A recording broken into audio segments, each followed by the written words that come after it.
MRW, up or Do you wanna down, balls serve or up, do you wanna balls down, return? POD. Which side is the sun, man? Are we serving? Wait, which way is that? Spin the racket. Welcome back to Spin the Racket, the recreational tennis pod, covering everything from the Pro Tour to the everyday league player. I'm your boy G. And I'm Lou. Happy New Year, everybody. It's officially 2026. New year, new opportunity. So we're talking about goals ahead for the year, what's coming up in tennis, all the good stuff that's lined up for the year. Lou, how you feeling? It's officially January 4th. Been a long 2 weeks. I'll say that. You and I share the similarity where we're at the age where I always tell everyone, I'm at the age where I drive to families. Yeah. So it's been a lot of driving, been a lot of back and forth, been a lot of good company, quality time. But I'll tell you, I've spent a little bit of downtime during the holidays just doing a lot of goal planning, reviewing the year, and I'm excited for 2026. So I'm very much looking forward to, getting started. We're recording this on January 4th. So tomorrow is like the real start of the year. And I'm ready to hit the ground running. Yeah. How about That's yourself? Awesome. Yeah, I know. I feel like I was thinking about that earlier because we had the episode with Jake right before Christmas. And that I know it was 2 weeks ago, but it feels like that was, I don't know, like a few days ago. It just went by so fast to me. But I do feel refreshed for the year. I feel like I'm ready to go. I'm excited to hit the court again, like get back to my routine. But man, like you take some time off, you think, oh, 2 weeks is going to be like a ton of time. And it's really not. Well, I was just thinking about this morning. If you think about it, we're already 4 days in, and the holidays start typically like before Christmas. So we are already about 350 days away from the next break. That's crazy. Like it's no longer next year or in 365 days. It's already 350. It's already counting down. So this year, if you blink too slowly, it's going to go by as well, right? So it's like, what are you going to do over the next 350 days to make sure that you look back and when you're going on break, you're like, you can pat yourself in the back, the shoulder, say, I did what I had to do, right? How can you be proud of that? So I felt like that in 2025, and it's like, but the moment you like achieve something, at least to me, is like you got to raise the bar. It's like, no, dog, you gotta go higher, you gotta go better, you gotta go sharper. If you did it before, why couldn't you do like double? And so that's just my mentality. It's it can be unhealthy at times. So the way that I'd like to think about it is with your feet on the ground, but with your head on the clouds, right? And that doesn't sound so good. I came up with that one. Now on social media, I did hear one that I think is like goated, which is with your grounded in reality, but delusional about your ambitions. Sounds much better, right? But it's kind of the same concept. Okay. All right. So, these are. Again, with good people around me that keep me grounded in reality. But I mean, if you're not delusional about where you think you want to go, then like, what are you doing? Yeah, these are good lines. Put the top of your notebook when you're journaling for the day. Getting yourself psyched up. Yeah, I don't know about that. We talked about this, right? Like journaling being a really tough. I mean, folks used to do it back in the day. Like it was a normal thing. But I think you also had less of a constrained life than we do now in the 2026s where, I mean, if you look at your schedule, you look at my schedule, we're doing like probably 5x what a regular average 30-year-old male would do in, I don't know, the 1800s. Yeah, I mean, going back that far, I'm sure it's different. It's always that made me think of like that meme that you see on social media sometimes when it's like, back in the day, men used to go to war, and then you like look at a guy now, and it's just like, I don't know, like they make fun of just like, oh, he's grabbing coffee at some place and listening to music, or I don't know. It's just like a funny thing. Maybe think of that. Yeah, I mean, it's it. I think we're getting into that right now with that, but what that makes me think of is, forget where I heard it, but it's hard times make hard people.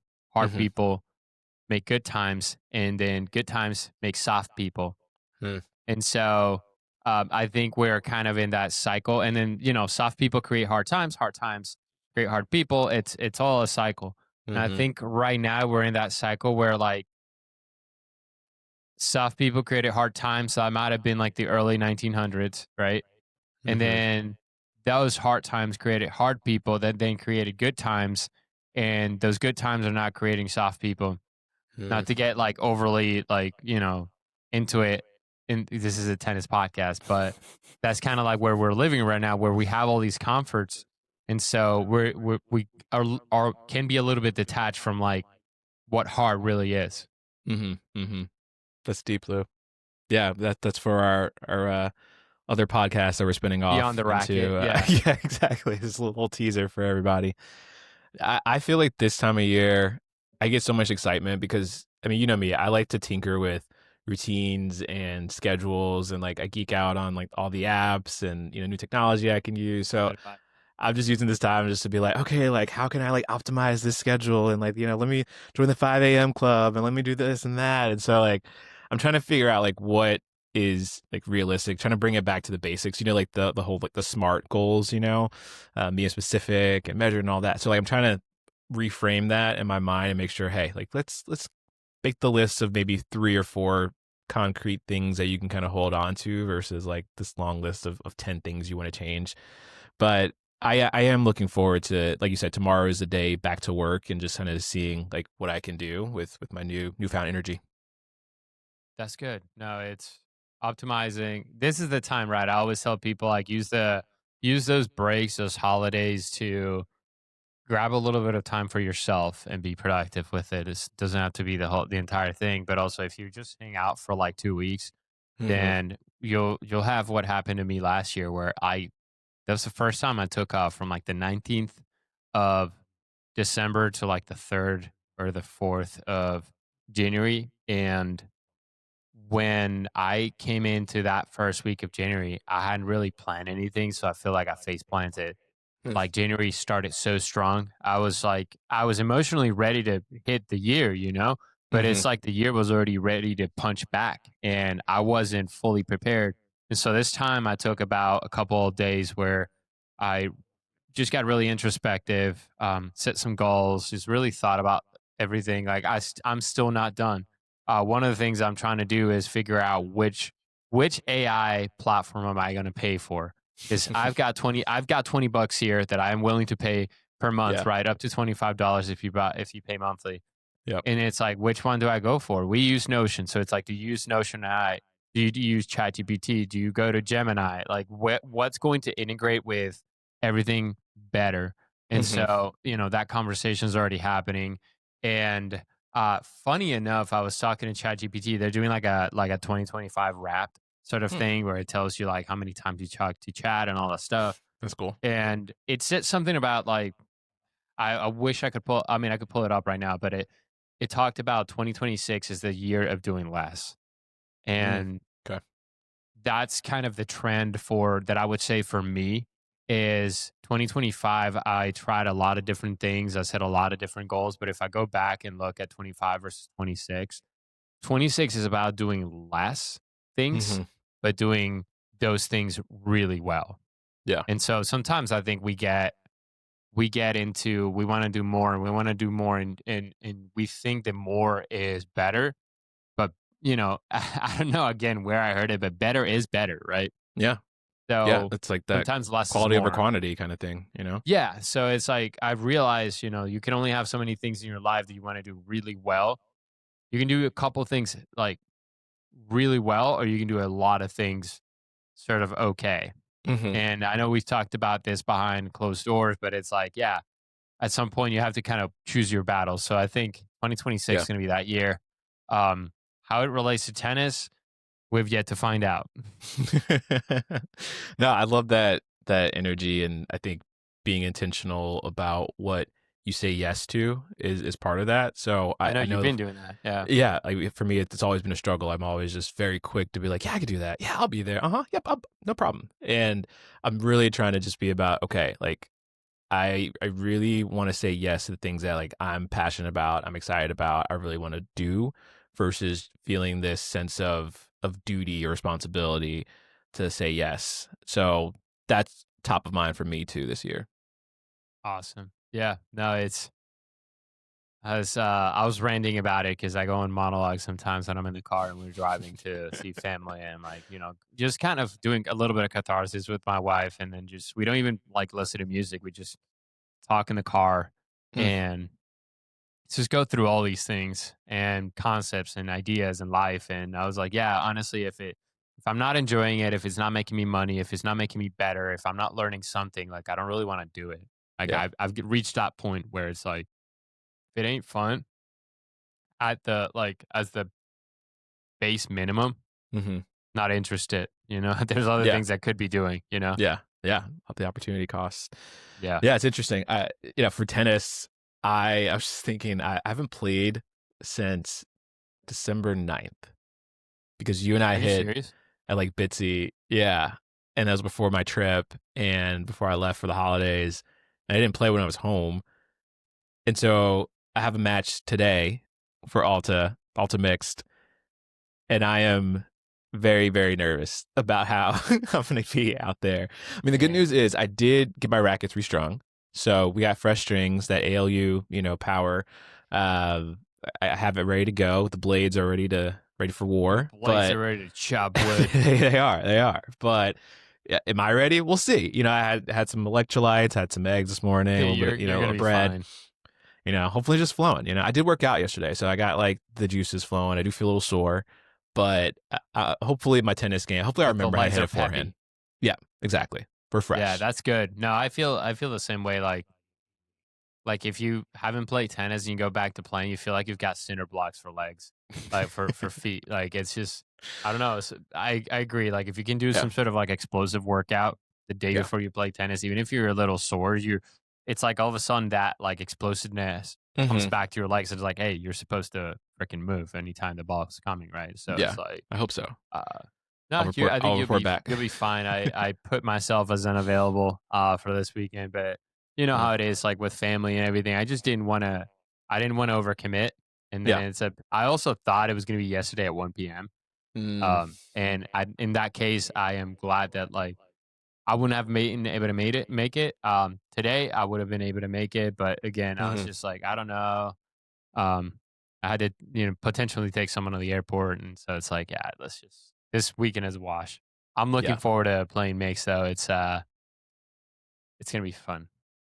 Yeah, I'm back competing, and love-hate relationship with doubles, but yeah, I think it'd be a good time. I feel like mixed for me is a little less serious in the sense of I don't feel like I have to go on court and I don't know. I feel like with men's, it's like you got to prove something in a way, and like you're kind of out there. Like everyone's like ripping balls, like, oh, I can hit a better shot than you. I can do. Lots it's of just testosterone out there. Yeah. For mix, it's just like, well, like I'm gonna, we have our strategy. Like the men typically are kind of dominating on the court and like leading a little bit more, but it's just like more fun. I don't know. It's just a little bit more of a chill vibe. Like the team atmosphere is a little bit more relaxed. Like the snacks are great because the women help also provide honestly, tablecloths and like silverware and stuff like that. So like it's a cool vibe. It is. It's like it's a little bit of more hanging out and having a good time, and I mean, some people will take it seriously, but we're just there for fun. I play in a league where I do feel it's interesting because like last season was my first time playing mix, and I do feel sort of a responsibility as the guy. I don't know. It's an interesting dynamic that I had never. I mean, I had an experience as I was a junior, and I would play with like my friend. And she was like way better than I was. So I just, it's kind of like the roles are reversed, and it's like, wait, what? Like, so I know. It's, tread new waters. Yeah, that is something I do struggle with sometimes. I'm sure other folks, other listeners have that same feeling with mix where like you are supposed to, as the guy, necessarily like be more dominant, in mixed, but when you do play with a woman who's better than you or like, the stronger player, I'm like, well, sure, you can have the ad side or you can like take that ball. Bro, you're like, yeah, I mean, I'm it's gonna a mess ton it of up. pressure too. Yeah, you're like, don't mess up. Don't be a scrub. Right, exactly. So I don't want to like puff my chest like I'll take it. And it's like no, like clearly your backhand is better than mine, so you go on that side, you take that ball. Just man. Yeah, really. So yeah, it's like that kind of struggle, and it's funny. Like growing up in the South too, I feel like there was, I don't know, there's always this kind of hospitality, and like you're trying to be like courteous and just like very gracious to women, obviously, and you should. But there's also like on the court, I felt like growing up, when I was hitting harder, I would never hit at the woman at net. Because I was just like, I always just felt that it was like rude or just, I don't know, just like, I'm trying to rip a ball at her. And I don't know, it's like a weird mental thing of just like, I don't want to hurt someone. Not necessarily, but is that also like disrespectful, right? Like, because and that's the thing. She's a competitor, just like the guy on the other side of the net is a competitor. So like, is you holding back sort of an insult, right, to her ability to be able to like just. What if you shoot like a rocket at her and she just like lays it down and you're like, oh, shoot. Exactly. And that's something that as I got older and played more in Atlanta, I'm just like, wait, okay, other people are at the same level or better, then it's all fair. Like it's all, all's fair in love and war kind of mentality now that I've kind of brought out. But there were definitely situations. I do remember like earlier in my Alta days, like we play mix, for example, and I would play a woman who's maybe she's like 5 months pregnant and she's at the net and she's like, hit me, I want you to hit. And I'm like, no, I'm not gonna let I'm not hitting you.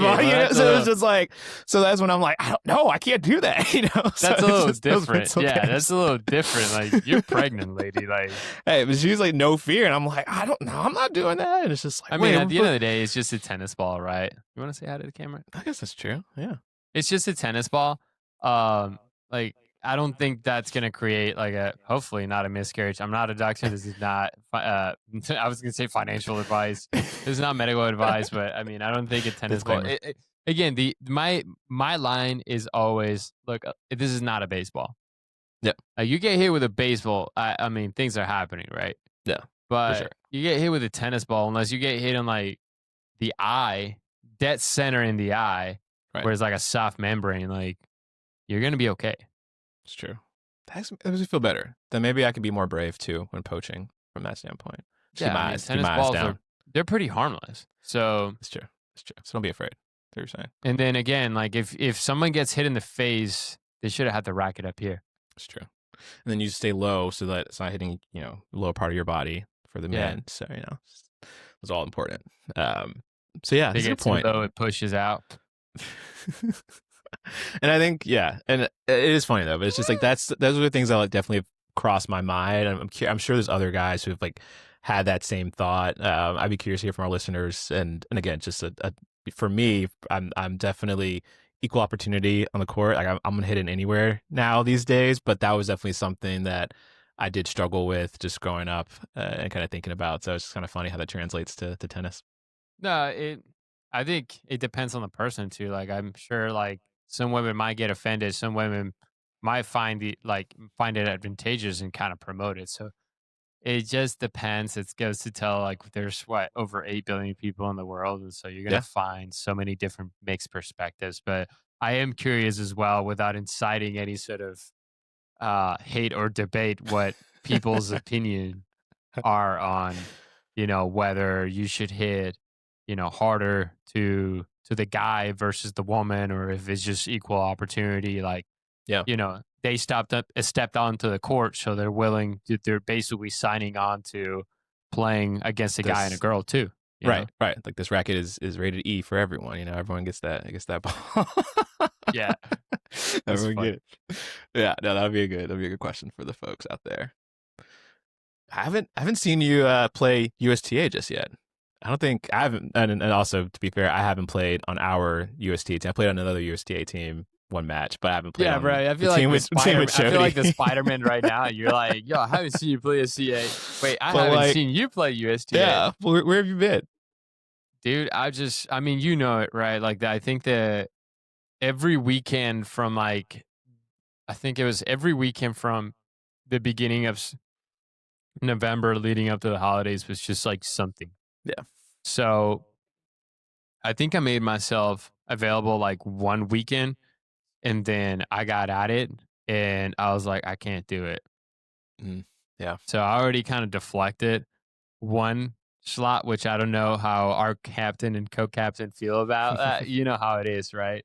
Oh, you made yourself Yeah. available, but now you're saying no, like, the Right. week off or whatever. And it's like, dang it, I'm sorry. I mean, I'm typically known for being the available guy, but in this period of saying no to things, I've had to kind of prioritize, and the weekends got really busy with like trips and family and all that. Right. So maybe is that the true reason why our co-captain didn't decide to be on the pod? Like, I know that you invited him to join. I don't know. I think we need to talk nah, that Luis. one out. I don't think it was like that deep, but we need to we definitely need to have that conversation. I think now that January comes around, I mean, I'll be generally more available starting like next weekend. So we'll see if they put me in. Two more matches left, so right on time.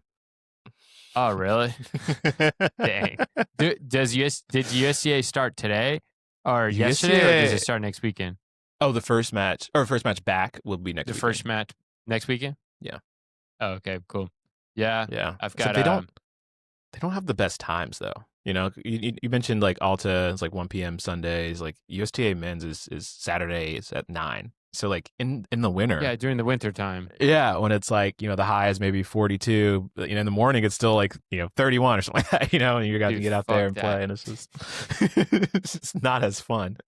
So, yeah, it sucks. Yeah. But I mean, honestly, yeah, I'm kind of thinking about not coming back for USTA winter. I don't know. Wow. I like USTA summer. I don't care about 4:00 on. It's on a Sunday though. That is one thing that I do dislike.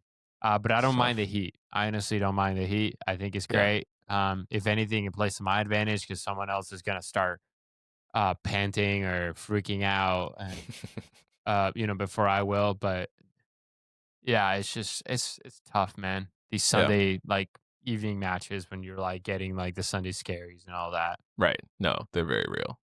Yeah. Have you figured out, I think we were talking about maybe doing a dedicated day of the week that we hit, Like have you figured out your goals in terms of how many days a week you want to hit, or to kind of be in that tennis mode? Like, has that come across your mind yet? I think I did a pretty good job in 2025, especially managing a wrist injury where I had to throttle how much I was playing per week. If I played too much, I actually would like my wrist would start hurting. I'd say 2 times a week is like optimal. And during season, that means, we would hit once a week and then we play a match. Yeah. On Saturdays, right? So, or Saturday or Sunday. So that I think is like a good balance. I have done over the past few months, now that my wrist is better, I've done up to 4 or 5 times in a week. Okay. So I'm not opposed to that. It's just, again, it starts to take time away from other things. Yeah. I would say 2 to 3 times. 2 to 3 times a week would probably be ideal. I'll just keep doing the same. That's the thing about 2025. A lot of things worked, so I don't have to really reinvent the wheel when it comes to that. What about you? I feel like mine is a little bit more sporadic. I think the goal would be 2 or 3 times a week, but in actuality, with other things that I already have pre-planned on certain nights of the week, it's like, well, that kind of limits my options. It's like I literally can't do Wednesdays. Right, exactly. Yeah. I got to train at Mad, and I feel like the weekends are sometimes just really difficult. Just if you already have an Alta match, like I can't play again on Sunday, or probably shouldn't. So it's just like, when else do you play and during the week? And I don't know, it gets a little bit challenging. I mean, but I have set the goal in my mind of 2 to 3 times a week as well, and I want to plan that out a week or 2 in advance and like know who I'm hitting with and what time I'm going to do it, just so I can hold myself accountable. Because I mean, my game does feel much better when I do play more often. Right. Like, I mean, it should be a shocker, but I still have that, like, that mentality of I can go out on court. I haven't played in 2 weeks and think I'm just going to like, rip aces or hit like my normal tennis. And it's not, that doesn't translate that way. No. It's like, you don't have the confidence, right? It's like the placement. I think that's the biggest thing, is like consistency and placement. And like, for me, sometimes is even the touch. Like when we play pretty often, like I'm able to hit like a little drop shot, or I'm able to hit like that angle short ball, that I Yeah. normally don't. So I'm curious though, like, if we put it in Chat GPT, if we did like a poll with everyone to understand what people think is the ideal amount of tennis to be played per week for the average, let's just say 9 to 5er, right? That, Yeah.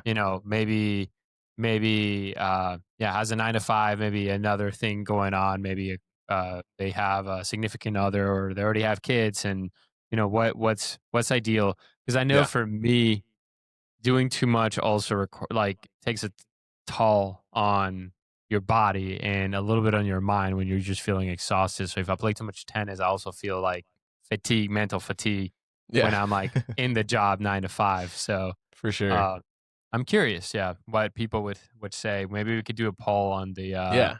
on social media and see what folks think, and then just kind of recap back to that in the next episode or something like that. I love that. Yeah. Let's get all the data points. That's what I need. And it's funny, you made me think about ideal amount of time for tennis, but there's also other racket sports that are out there. I know you've been exploring pickle a little bit more. I think you were asking about a pickleball paddle and then trying to explore the gear there. Where's pickle on your 2026 bingo Dang, card? you're trying to expose me. I see that. That's funny. So I think now we play that tournament in the fall, right, with Jake. And then since then I have Tournament's a played strong now. word for that, but yeah. Well, social tournament, but um that's my first time playing pickle, which we got on camera. And then I think I've played now a total of like 4 times. Sheesh. Four times. I think 4 times is accurate.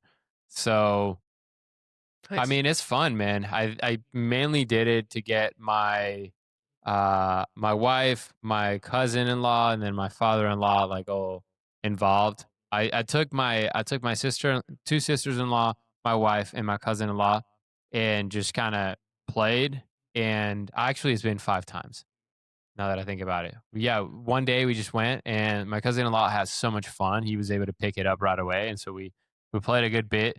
Then we go back, and then like we tell my father-in-law, and he's like, "I want to play." So I was like, "All right, well, we're gonna go tomorrow 9 a.m. sharp." And we've got a little court indoor, which is Hmm. nice, and um, it was my wife, my father-in-law, and myself, and my cousin-in-law. So 4 of us. Dude, we played for an hour. My Wow. father-in-law is 60, and he has so much fun. That's The awesome. the highlight was when we were leaving the place. Is like an indoor place in Augusta, Georgia. It's called Dinked. Pretty best chicken tenders I have had in a long time. Ooh. And oh my gosh, my cousin-in-law was like raving about them.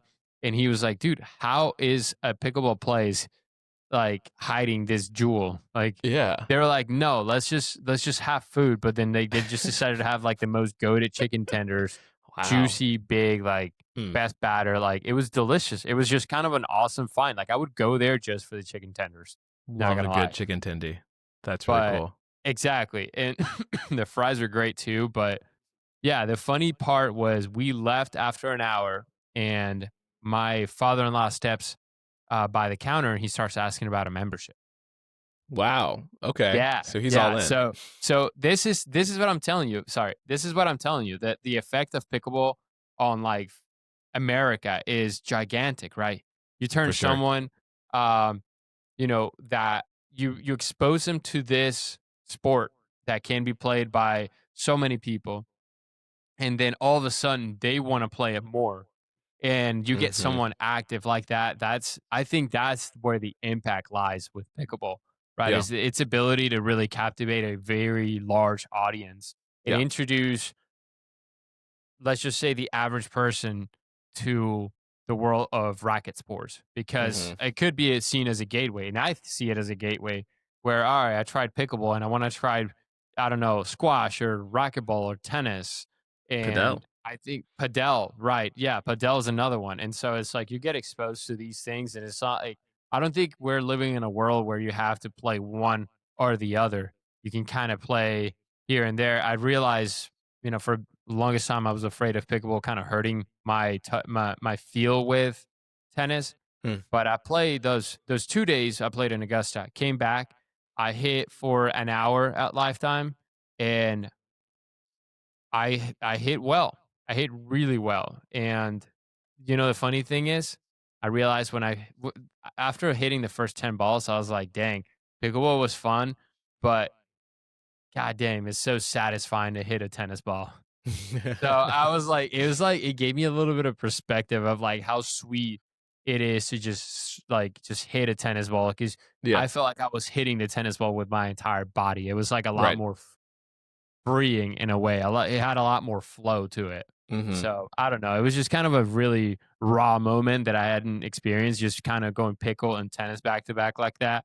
Yeah. And it felt nice. That's really cool. That's awesome. No, I'm glad that you guys had a really good time out there, and at least moving, right? I mean, staying active, like you're having fun, you're playing something that's, I feel like, a good equalizer too. So like, you're obviously a great tennis player, and I think pickle translates pretty well, but like maybe you're not going to smoke everyone in pickle at the same time. So like it makes it a little bit easier if you guys have more competition that way. Oh, dude, no, so my cousin-in-law went to open play on Friday at another place here in Atlanta, another indoor place, and we got like demo paddles, and they're like, yeah, this is open play. We kind of picked like a court off to the side just to kind of hit, but then at some point I was like, all right, we've played like 6 games.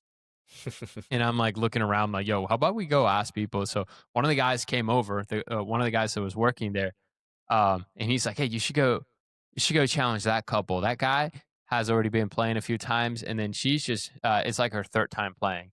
And Nice. so I was like, all right, so that kind of the same. So, we go, and they were busy, so we challenged another couple. I didn't realize they had courts labeled like beginner, intermediate, and advanced. So we happened to challenge a couple that was in the advanced court. Bro, we got clapped. Like, jeez. Yeah, I was like, dang, like this girl was for real. Like they were just smoking the balls. And I mean, I had decent reflexes, but like I just felt like I was being like, I don't know, fired at. Yeah. Wow. It just felt like a firing line. Like I was just like, I'm just standing there, So that was tough. It was very humbling. Yeah. And but then we had a really good time with a couple that was kind of our same level or whatever. So right. I was told that place, it was not busy at the time. There was only a few people, but I was told that place gets so packed. I'm sure. I'm sure on a Friday night on open play. Yeah. But no, definitely a positive experience. And yeah, it's still humbling. Like I didn't realize people could be that good at the sport. So yeah, it's just another thing to maybe get better at if I get a paddle and all that. I see. Yeah. If and when. If and when. There you go. You're speaking it out into existence. Yeah, no, it's good that you're journeying into other sports there with the rackets. And I was talking to some friends yesterday. I went to their house and we were talking about padel because they're really big racket sports enthusiasts, and so they're really good tennis players. They play pickle, but padel is like really like captivated them recently, and they're like, you got to come out to play like padel. There's like Padel House here and like the ITA, and they're like, you got to come out, like we'll give you a paddle, you'll love it, like it's different, it's fun, and like let's do it. Let's do a spin the racket day in the life. Hey, there we go. Yeah. I wanna try it. I feel like it'll be fun. I'm like a bit wary of like adding something new to the list. Just like we talked about. Yeah. This is the year of less. This is like focusing on what you're good at. But you still got to try new things. You got to have new experiences. So like, I'll give it a shot. I don't think I'll like immediately jump in and just be like, all right, I'm going to like buy all this gear and like get absorbed with it. But there's always that risk with me. I can go a little bit overboard, No, so I mean, I think it's all about like categorizing things, right? Placing them in the right bucket. Like I think tennis remains my primary sport, period. Like I've already signed that contract for life. But I see, like, I wouldn't be opposed to, say, if we want to get, like, some activity done, right? And that's mainly was the thing for me during the holidays is, like, I didn't go to the gym, so I wanted to figure out a way to get active. Like, I went on a random 5K run on Christmas Day. I got people to play pickleball. I needed to do physical activity. Like, that's just how I am. So, it's just so easy that you can go to an indoor pickleball place and just play despite of the elements, despite of how cold it is outside, you can grab a beer. You can, have the best chicken tenders Mm-hmm. in the area. So Yeah. that part is like going to Top Golf. Right. That's the way that I see it. And so for me, it's more of a recreational, social sort of activity where I can bring Mm-hmm. the wife, I can bring friends that have never played tennis. I wouldn't do that with anyone, but Yeah. tennis is kind of closed off. We have our tennis people, and then like I would only Yeah. play with you, Jody, and a couple other people, and that's kind of it. Like I don't really want to play with other folks, and it's kind of closed off. So with Right. pickleball, I'm like, whatever, let's just go and give it a shot. So I think padel would probably fall into that category where Mm-hmm. like, we can go play with people. I think padel requires a little bit more, as less of an equalizer. It does require more skill, but it's like, look, we get invited, we can go, but I'm not going to be the one saying, hey man, you want to go to padel, Yeah. Saturday morning. Like, nah, we already have the tennis schedule, league, all that stuff. So For sure. For sure. Yeah. I'll help you out. Yeah. I appreciate that. Yeah. No, excited to maybe tinker with that a bit. But I mean, it's already 2 weeks now until Australian Open. So I mean, there's so much new tennis stuff this month that I'm excited about. So obviously we're playing more tennis, but watching tennis too. So I'm Yeah. watching the United Cup right now. I don't know if have you seen any clips of that yet? I've seen some clips. I'll be honest. I've stayed kind of off the radar a little bit, but I've seen a couple things. Tsitsipas coming back to the tour. I saw, I think, is Sebastian Baez beating Fritz. Just Hmm. a few things here and there. Yeah, yeah. No, it's been fun. I've obviously the time difference is brutal. So like you have to just wreck your sleep schedule if you want to watch this live. Which you So do. I don't know, it's very tempting. I mean, I have I to get probably back to might. I don't know. We'll see. yeah, I gotta get back to my schedule here pretty quickly. But yeah, no, I know the U.S. is playing like you said, Fritz, and then got Coco in it. All the different countries, Switzerland, Italy, so I forth. love that So cup. It's nice. yeah, it is fun to see like a lot of good players, and I know Stan Wawrinka, it's his last year, and he's been playing some really good matches. He won one against Rinderknecht from France, and then lost a tough 3-setter to Kaboli just a few hours ago. But yeah, it's kind of cool to see where players' forms are, early in the year, and kind of gets you excited about making predictions for the Aussie Open too. Yeah. Like exactly. It's a good way to start. Where it's like, it's not an ATP sanctioned event, right? It's just kind of like its own thing. They The do United get Cup. they do get ranking points. They do? Yeah. Oh, Yeah, I think they've changed it where it's like they're trying to make it a little bit sweeter for people, the top players to a little bit more participate. So enticing. yeah, Yeah, it's kind of like I guess it's like the equivalent of like Formula One, like preseason like testing, where like you Mm, finally get to see the dudes and the girls on the court and see what's up. okay. Um, you're like, yeah, I don't know. I was like, I don't know Um, nothing about that. yeah, no. So, well, it's just like there's definitely a gap, right? Like most players, obviously, outside of the top 8 for the year, they don't go to the ATP finals. So everyone just kind of puts their head down and starts working Hmm. come November. Yeah, And you have like these like 2 months where they just grind it out in the off season, which is a pretty small off season for when it comes to sport, right? right, And right. so yeah, you see these 2 months worth of work, and now it's like, yeah, January comes around and you want to see where they are, Yeah, exactly. how And they're and performing. and there's so few opportunities for these pro players to be in a team setting too. I mean, Yeah, you yeah, have yeah, it yeah. with like the Laver Cup, obviously is like special for that reason. But yeah, to have it like co-ed format, that team setting, you have a coach or a captain rather, and you get to also kind of just probably trade a little bit of secrets with other players. Like, oh, like you do that for your warm up. Oh, I may try this, or I don't know what they talk about, obviously, but I'd imagine they have like much more camaraderie that way, and it makes it fun to watch for sure. Team tennis is cool. Yeah, I think since the Laver Cup, I've become a bigger and bigger fan of team tennis. It's just interesting to see the dynamic Yeah. of like especially when they mic them up and you can hear what they're saying and all Yeah, that. So you I hear love like that. a girl coaching a dude coaching a girl, a dude coaching a dude, and it's like you know again, I think it's a cool format. We've seen more of that in the recent years with the Laver Cup, with the United Cup, now with intense tennis as well. So I'm a big fan. It's just nice. The camaraderie is there, and you get more exposure to doubles. Mhm. And for someone that didn't grow up watching doubles whatsoever, and kind of, I think growing up in tennis is realizing that doubles is like super goated and is just kind of a hidden jewel in tennis and doesn't get as much viewership. Yeah. Embracing the fact that in the team setting you're going to have singles and doubles, Mhm. and sometimes you may watch guys that you never get to watch playing doubles now playing Yeah, sure. in a double setting. I think it's exciting because Mhm. it's like it's new and it's Yeah. in front of you because they have to play the doubles match. Yeah. It's not like it's in a different court or whatever. No, it's part of the main stage. Right. Exactly.